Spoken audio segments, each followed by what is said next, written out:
Good morning and welcome to Rise Up, a ministry of the Omaha Memorial Seventh-day Adventist Church and School.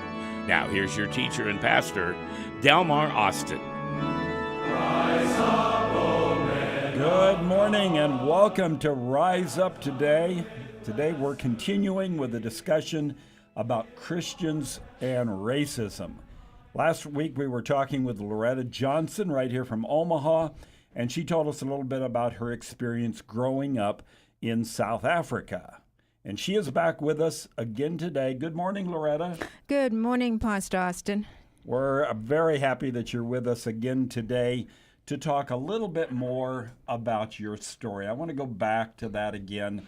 I want just to try to understand your situation. I think if we understand each other better by listening to our stories, that it has an effect of what kind of attitudes that we have towards others. Certainly. And has an effect of offsetting a sort of a natural racist attitude towards people that are different than us. Mm-hmm.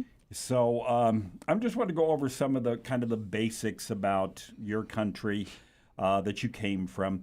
South Africa has had a very difficult history of racial relations. For many years, the Dutch, European, and white populations controlled the country due to the history of colonization that took place there. But their policies led to apartheid, which is segregation according to races. The major racial groups that were recognized were whites, colored, and blacks. And there were some Indian and Asian populations there too. But it all began to change when the African groups began to form and apply political pressure on the government. Right. And Nelson Mandela, who eventually served as the president of the country, was very instrumental in pushing for changes that took place. I believe he was imprisoned for a good part of his life. Yeah, 27 years. 27 years. Wow, Yes. significant.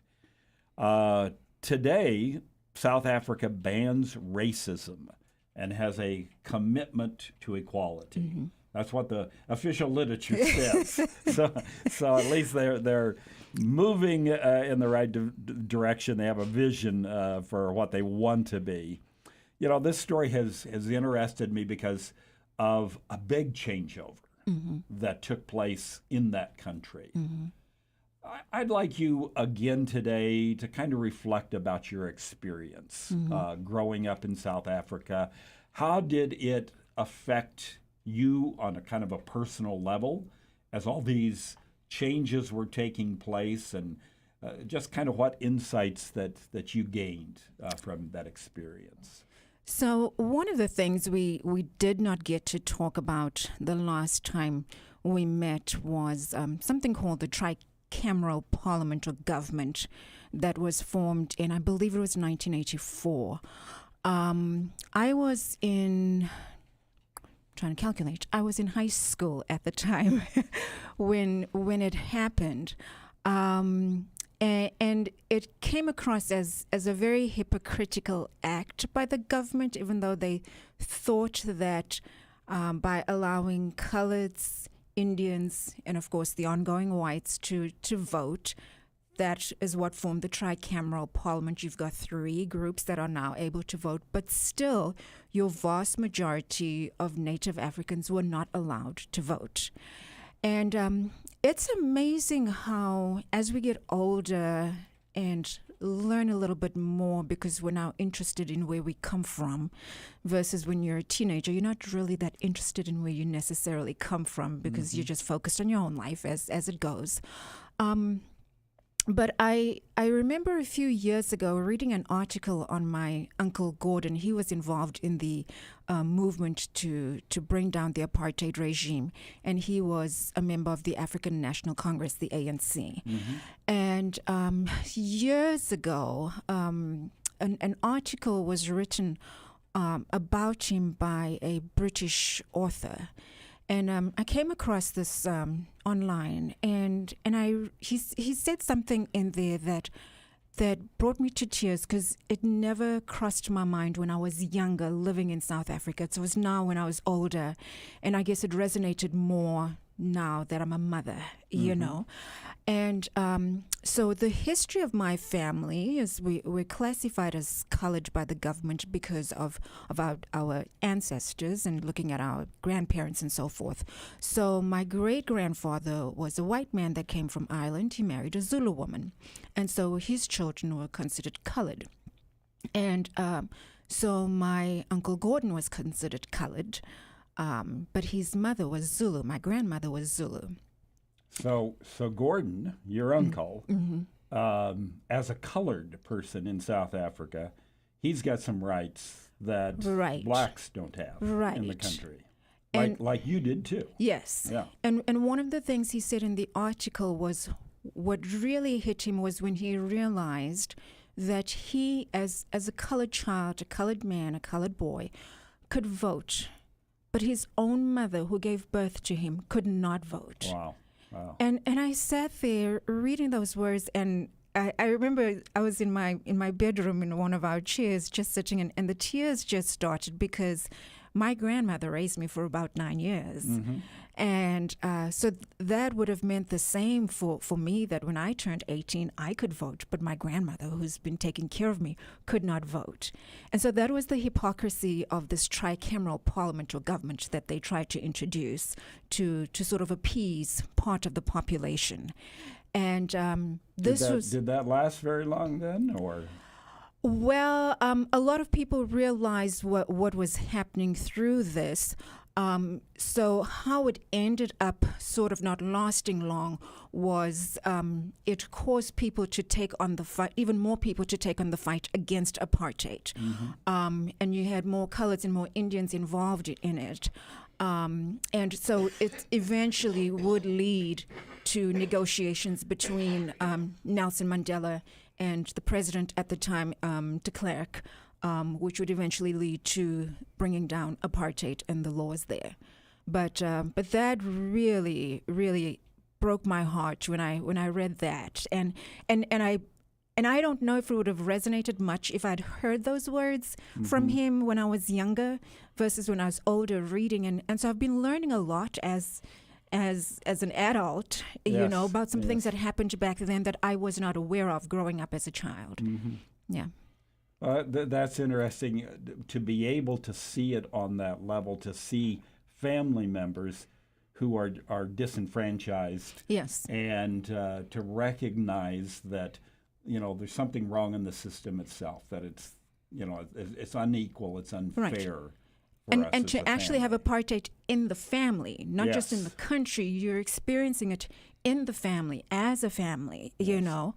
And that's heartbreaking when you think about it. And so you look back and you wonder just how sometimes do you relate as a family when you've got these disparities within the family. Not that you've brought them on, but this is the effect of racism, you know.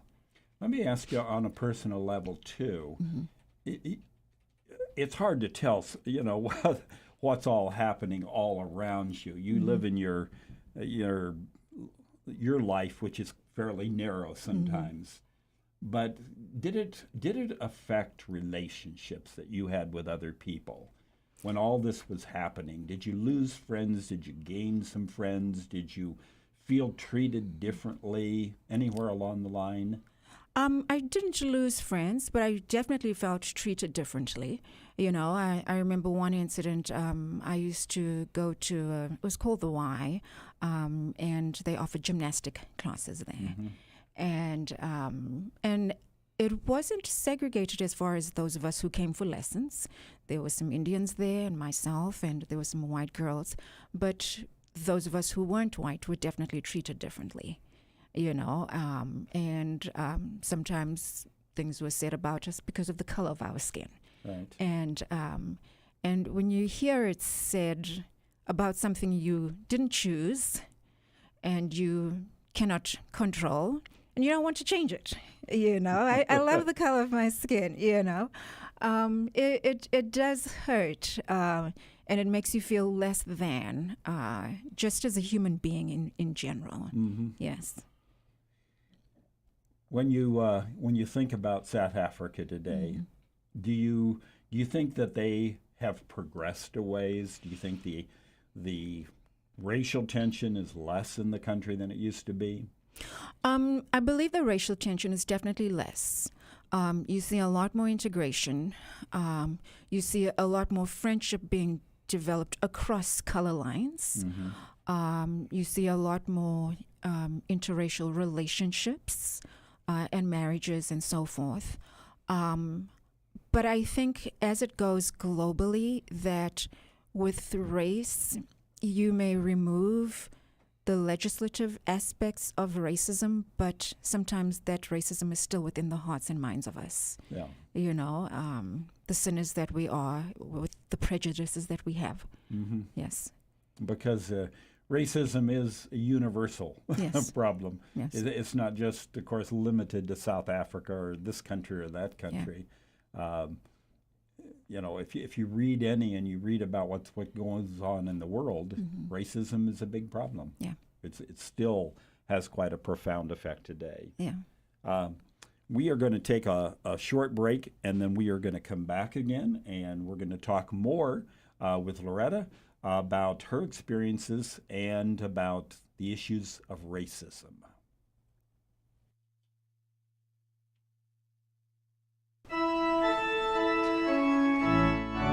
Good morning and welcome to Rise Up, a ministry of the Omaha Memorial Seventh-day Adventist Church and School, located at 840 North 72nd. We have Bible school at 9:30, worship at 11:15, and that lasts till noon. I'm Mac McKoy, and here's our pastor and teacher, Delmar Austin.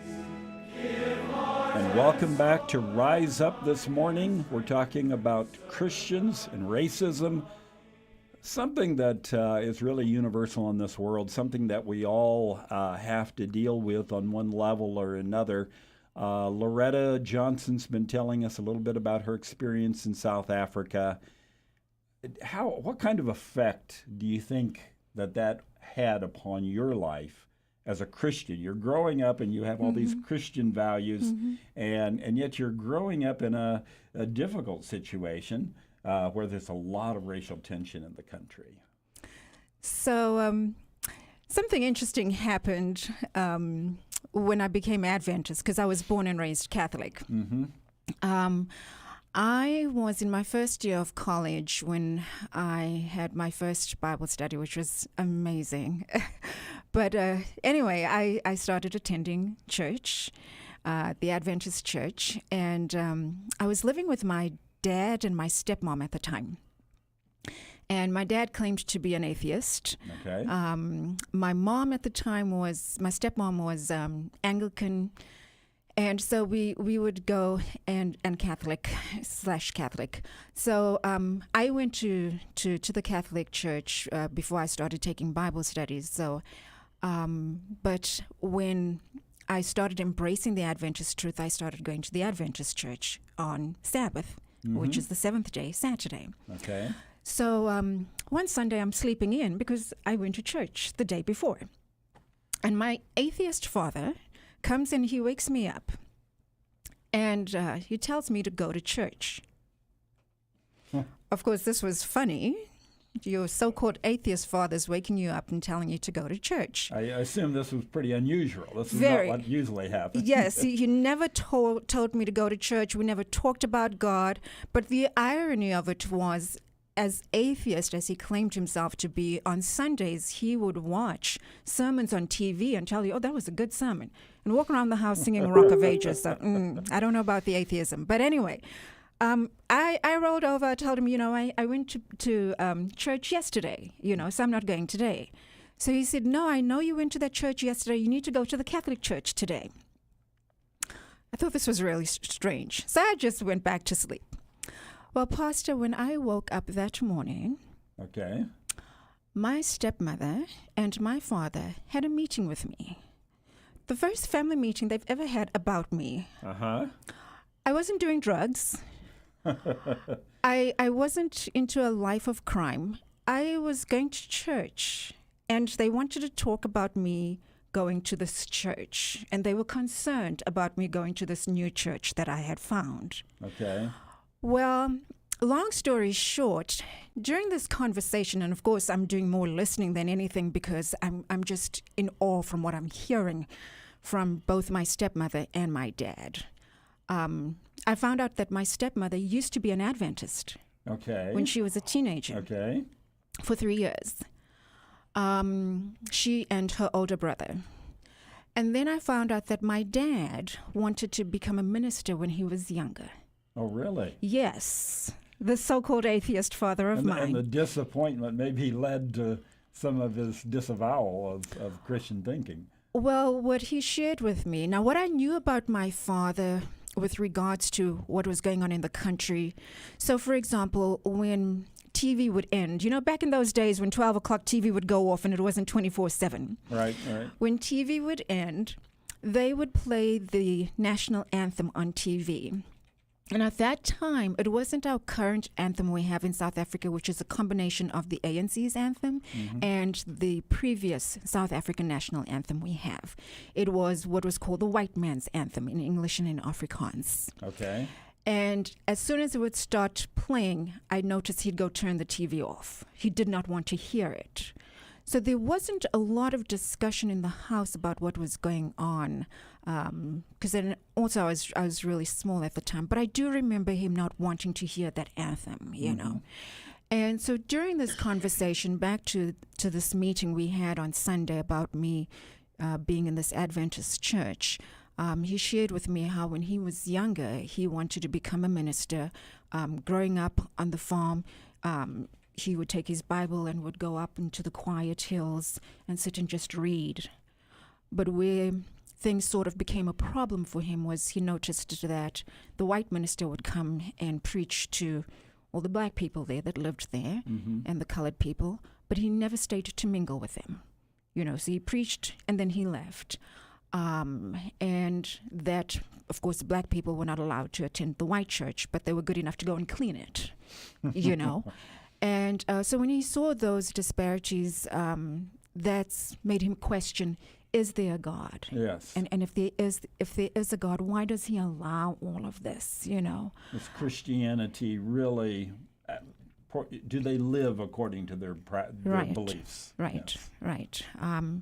And I was only about 18 at the time. I didn't really have an answer for him. I was more shocked than anything by the news that had unfolded, and a little confused, because then I thought, well, you should be even more supportive of me, wanting to join the Adventist church, with my stepmother having been an Adventist in the past, and my father wanting to go into the ministry. And I remember another time when we talked about my newfound faith, and he said to me, it's just a phase you're going through, you'll get over it one day, but it's been a very long phase and very joyful phase.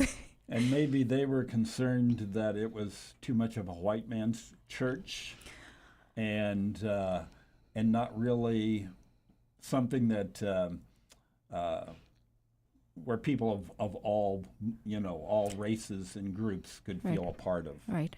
So. Well, I do know growing up that for the most part, Christianity was seen as the white man's religion, because the missionaries who came over were white. And I don't like to see it that way, and I don't like to get into these debates and arguments also about what color was Jesus. Is he white? Is he black? Right. To me, it's really sort of ridiculous and nonsensical. When you look at who he was born to through Mary, then he would have been classified as a Jew. That's right. A Middle Easterner. Right. Right. Right. And I don't like to get into those conversations or arguments, because there isn't going to be a black section in heaven and a white section and a Mexican section. There aren't going to be these races. Yeah. And if we're still focusing on that, it should allow us or compel us to question, am I even going to make it there if that's still my attitude and thinking down here? Because our time here on earth is practice for heaven, and the earth made new. I think it's an interesting story, because your father and your stepmother both saw, Christianity as questionable in regards to how people were being treated. Right. Due to racial issues. Yes. And the government at the time used the Bible itself Yes. to propagate and justify what they were doing. And I believe it's in Romans where it talks about, following the laws of your country and honoring the government at the time. But when you read in context, there's more to what's written there and what the intention was behind it. And so it's unfortunate that we as humans, be it when it comes to issues of gender or race, or whatever other isms, we'll take the Bible and we'll twist what it says to make it convenient for us and to justify the wrongs that we're doing. I find that a lot of people don't feel comfortable talking about racism. They acknowledge that it exists, but usually the typical response that I get from people is, well, I'm not a racist. Right. Which I think is a little bit like saying I'm not a sinner. Because I do think there is something about racism that's just kind of within us. If it's not just racism, it's the idea that I am better than that group of people. Somebody else, I'm better than them. Right. And that affects the way that they relate to people. I remember when I first left this country and traveled to a foreign country and lived there for a while. I spent a year as a student missionary in Hong Kong. Very different world, halfway across the globe, I felt at that time, I had concerns at that time as to what was going on in my own country because I was going through the time of the Civil Rights Movement. Okay. And on the news every night, I lived in a fairly insulated world, but what I saw taking place in the country was very disturbing. Right. And I'm wondering why people can't live together. Why can't they get along with each other better? Why are these racist attitudes the way that they are? So I go over in a different part of the world, and as I'm over there, I'm spending time with all these Chinese students because I'm teaching over there. And I find out, as we're just hanging out together and we're just talking about things, I find out that these Chinese students feel very strongly against Japanese. And there are reasons that Chinese and Japanese have some differences. World War II was more current in some of their feelings as to what took place during that time. But it goes way back into history too, and so there's some strong feelings Right. there in China against people that are from Japan, and I don't know. It struck me. I guess I was pretty naive back at that time, but racism is not just something that's in my country. It's not just something that's in my church. It's not just something that's in my family. It's very real, and it's universal. Yeah, it is. I don't know if we have time. I want to share a story with you talking about going to Taiwan, about my experience that I had when I went to South Korea. Okay, because that was a huge change after being in South Africa. Absolutely. And it was a culture shock, number one. I'd never traveled outside of South Africa. I'd never been to other countries within the continent of Africa, but here I was going to South Korea, So maybe when we come back, I'll share the story. That. Let's take a break, and then we'll come back and we'll hear your story, Loreta. Good morning and welcome to Rise Up, a ministry of the Omaha Memorial Seventh-day Adventist Church and School. Omaha Memorial is located at 840 North 72nd with Bible school at 9:30, worship at 10:45. I'm McKoy, and now here's our pastor and teacher, Delmar Austin. And welcome back this morning to Rise Up. We are talking about Christians and racism. I mentioned in the last segment that sometimes people feel a little uncomfortable talking about this subject, but it's very real and it's out there in the world, and it's just a universal problem that all of us have to deal with. Loreta, you had a story that you were going to share about your experience when you went over to live in Korea. Tell us that story. Sure. So this happened probably about the 4th month that I was in Korea. And I went there to teach English and Bible. The church, the Adventist church, has lots of language institutes in Asia, and they use it sort of as a missionary platform for Asian students who want to learn how to speak English. They learn the grammatics and the mechanics behind the language in school, but they don't have the conversational experience. So they would come to these institutes to learn how to speak. Okay. And each term at the institute would be 2 months. So there were 6 levels. So you do level 1 for 2 months, and then that would be the end of your level, then go on to the next level. But what the students used to do was at the end of each level, on the last day, would have a party. And during the term, they would choose a president and a vice president in the class. And the president and the vice president were responsible for organizing like little gatherings that we would have, because it would give them more opportunities outside of class for us to talk in English. Okay. So we'd maybe go to a coffee place, or for tea or bowling, etc. Practice their new language skills. Exactly. Yes. So incorporate what they've learned in the classroom to actual settings outside of the classroom. The other thing that the president and the vice president were responsible for was the party. And I had different party experiences, if I can put it that way. But this particular one I did not like, because what the president had everyone sat in a circle, because normally we played games and so forth. But he had everybody sit in a circle, and then he told everybody that they would take turns and they would say what they liked about the class and what they enjoyed. And at the time, I was still in my 20s, and I remember thinking to myself, oh no, why did he do that? Because if there's someone who didn't enjoy the class, they're forced to say something positive, because Korean culture back then was very much about saving face. So they wouldn't say anything against me, especially right in my presence.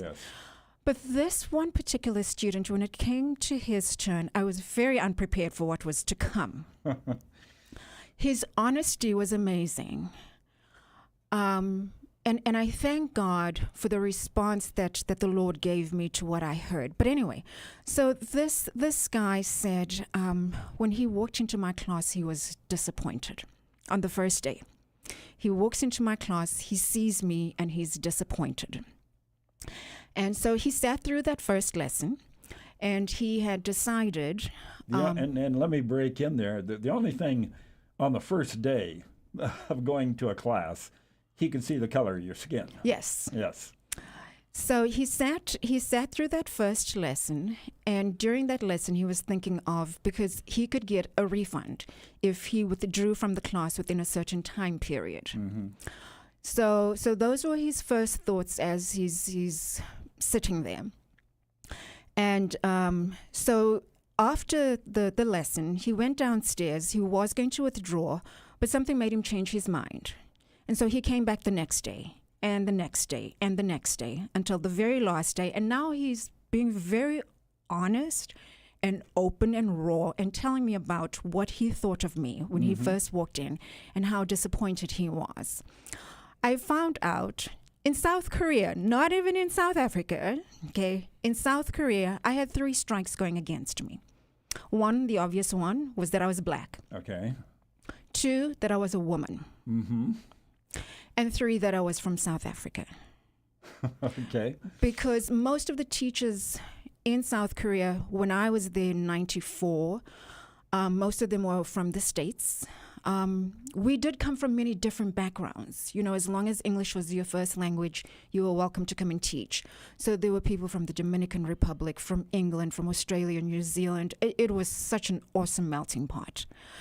And I listened to him, and I'd never ever had an experience like that of you as a human being, you've got 3 strikes against you. You're black, you're a woman, and where you come from, and I chose neither at my birth, you know. But he then said this, and he shared about his thoughts of withdrawing from the class, getting his money back, and he kept on coming every day. And he said, in the times that he's learned English, I was the best teacher he's had. And he said, I'm sorry that that's what I thought of you when I first saw you, and that I didn't initially give you a chance. I did end up staying, but it taught him also about not being prejudiced without getting to know a person first. And that's what we generally do. I mean, I've even experienced here past, and this isn't necessarily a racism, but just how we are as people, where someone said to me that when they first saw me, not even met me or interacted with me, but when they first saw me, they didn't like me. And I thought, you didn't even know me. What didn't you like about me? You know. So that's just how we are as humans. We're such sinners. It says a lot about, this attitude, this prejudice attitude that we have, that we kind of all start with. Yes. And we have to understand better, and listening to each other, I think, is really helpful. Yes. I want to tell a story, and it's kind of the story of my first recognition of racism and kind of how I saw it. I saw things so differently after this experience. I grew up in the South. I grew up in the state of Texas, a small town, a segregated school. We just had white students in the school. I was used to everyone around me being white, until an older man moved into our neighborhood who was an Afro-American, and he moved into an area about a mile away from where we were. We were living out in the country, and we all had a little bit of land around us. He was the first black man that I had ever kind of seen up close. Right. Because he would, in order to get to his home, he would have to drive past our home. And I'd be out on the yard playing a lot of times, and I would see him drive by in this old pickup. Well, he was there for a while, and he once stopped in at our house, which really surprised us. But he came to the door and knocked on the door and asked if he could use our telephone. And so my mother said yes, and he came in, and I don't think we'd ever had someone, with black skin that came into our house before. But he came in, he used the telephone, and he went out again and left. And that was the only time that I ever had that kind of contact. So it was kind of fascinating. But after a short time after that, he passed away. And I don't know what he died of, but he was gone. And they shut up his house, and it was left that way for some time, maybe even a year after he passed away. And as a child, I was used to just kind of wandering around the whole vicinity. And, as a kid, you're looking for things. Right. You're looking for rocks. You're looking for, even something just to entertain you. And I'm hiking one day, and I go through a field. This used to be different when I was growing up. It wasn't trespassing. It was just, you were just kind of walking through the general area. And I come up behind this house where the Afro-American man had lived. And I just, curiosity is strong, and I go to the house, and I try the door, and it's locked. So I go to the window, and I peer in, and there's some old broken pieces of furniture, and that's about all. But I just test to see if the window's open. It's not, it's locked. And I don't know why, but I started going around the house and checking the windows. And I get to the back of the house, and sure enough, there's a window that opens. So breaking and enter. Yeah, it seemed different when I was a child. We used to go into old barns or old houses that were just standing empty, and it was no big deal. Right. But I crawl in through the window, look around the house, very small house. There's only like 4 rooms to it, and it's just some broken pieces of furniture. I go into one room that was a bedroom because the bed stand is still there, and look around. There's nothing there. But I go up to the closet door, open up the closet, and there's a suitcase that's laying there. And I reach for the suitcase, pull it out. It's got something in it, I can tell. It's not very heavy, but there's something in it. So I pull it out into the bedroom. I open the locks on the suitcase, flip open the lid, and there's pictures. All sorts of pictures that are there that were left behind for some reason. This impressed me because my mother always used to say, if our house catches on fire, the first thing I grab is the pictures. So I think, I'm surprised that pictures were left, but I sit down on the floor, I start going through the pictures. And I see pictures of the man that was our neighbor before he passed away. And I see pictures of he and apparently a family. It looks like he has a wife. It looks like he has children. It looks like he has friends. It looks like he has lived in different places. And I just sit there, probably about 15, 20 minutes, and I'm going through all these pictures, and it just has such a powerful effect on me. This is just a normal human being. Yes. He's black. Yes. But he has a family. Just like He's got friends. Yes. You know? Yes. And it affects me, and it changes the way that I see people. I see, they're not so different. They're just ordinary people. Yes. Like all of us. Yeah. We have so much more in common than we think if we just have these conversations, with my experience in Korea. I saw so many things that we had in common culturally. Yes. With between Koreans and South Africans, what we did at home and so forth. So we can be more united than we tend to divide ourselves. Right. Yeah. We want to take a little time to still look at what God's Word says in regards to some of these racial attitudes that we get sometimes. So we're going to come back, and when we do, we're going to go to some scripture texts and take a look at that today. Sounds good. Good morning and welcome to Rise Up, a ministry of the Omaha Memorial Seventh-day Adventist Church and School, located at 840 North 72nd Street in Omaha. I'm McKoy. Here's your pastor and teacher, Delmar Austin. And thank you for joining us on Rise Up today. We have been talking about the Christian and racism, and been sharing our stories about kind of what has happened in our lives that help us to understand some of these issues and understand the feelings that are inside of us. Because I think all of us have our own prejudices.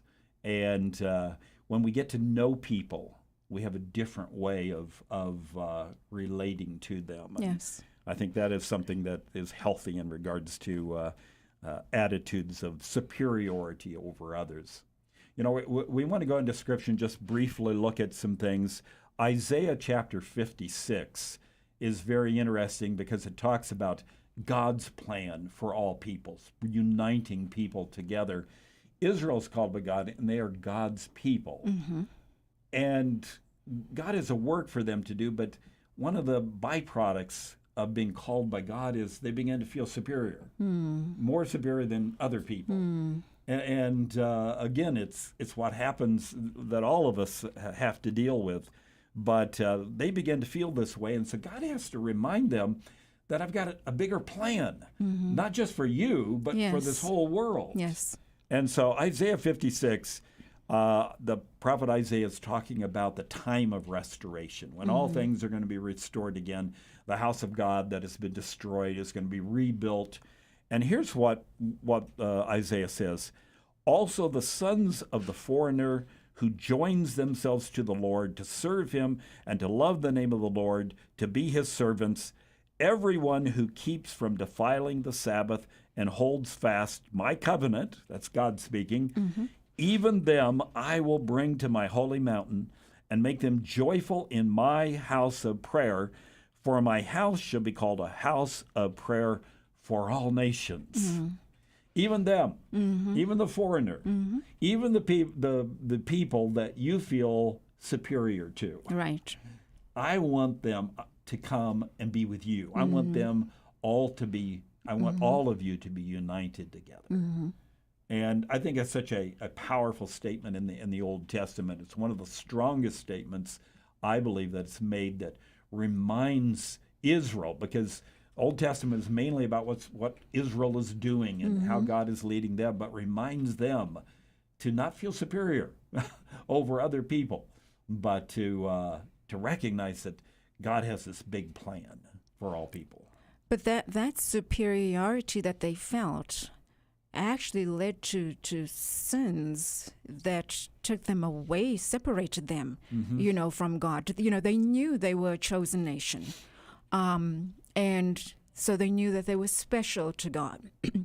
But I think they lost sight of why God considered them chosen and special. And they looked beyond the responsibilities that came with being that chosen nation, of sharing God with those who didn't know him, and they ended up just hoarding what God gave them.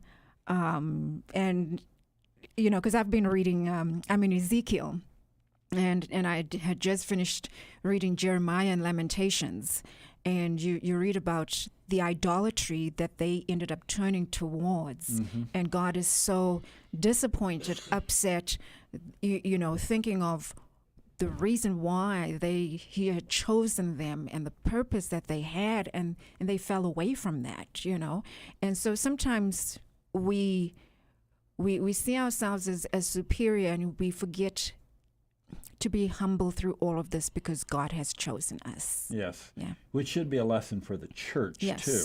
The church should realize God has chosen us, but we have the same issues. We have the same sin problem, and we need to be careful how we look at others around us. We fall in some of the same traps. One of the other texts that I think is quite interesting in Scripture that deals with kind of racial attitudes, or certainly attitudes of prejudice, is the story of Jesus healing the daughter of the Two people worked together for 12 years. Colleagues, friends. Now one is being harassed. Mention breaking news, and that's been out at the state fairgrounds overnight, where a building just north of the Youth Inn went up in flames around 2:30 this morning. And crews have that fire under control now and are working to find out the cause. The building is in seriously rough shape, though. The roof is gone, the siding charred. It's even falling off, exposing it in the metal framing.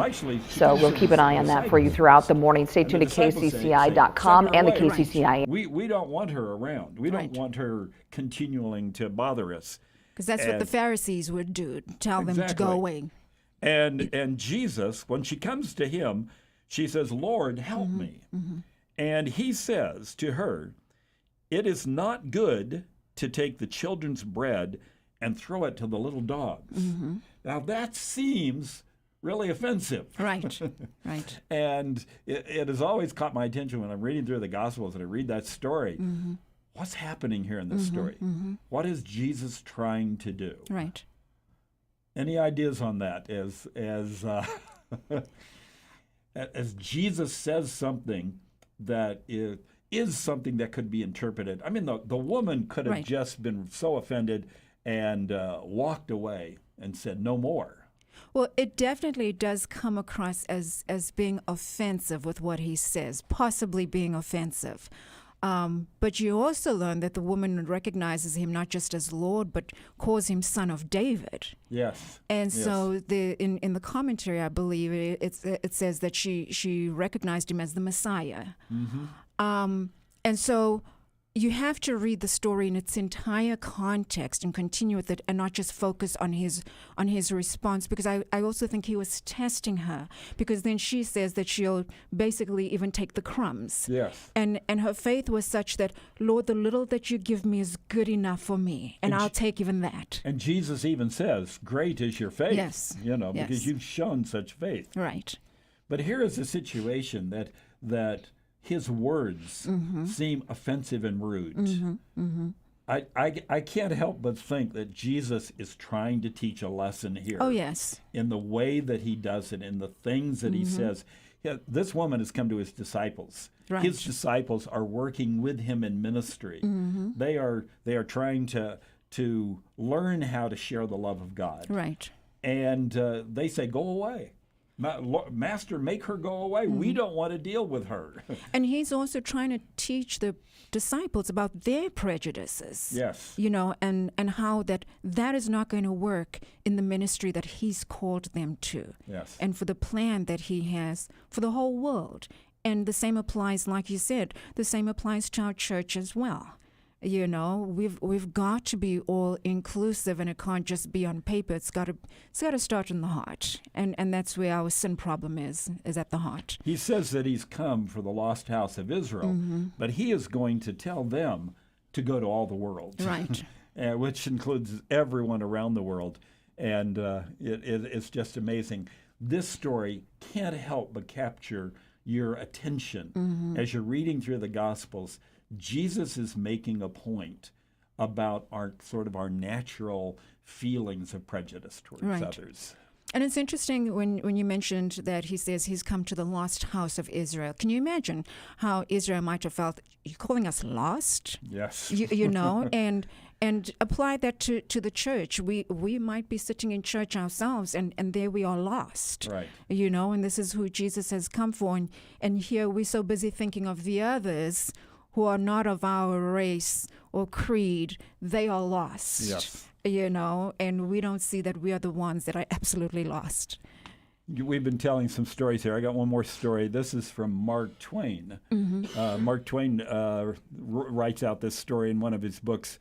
He says, I took a dog and a cat, and I put them together in a cage. Okay. And he said after about an hour, they became friends, learned to get along with each other.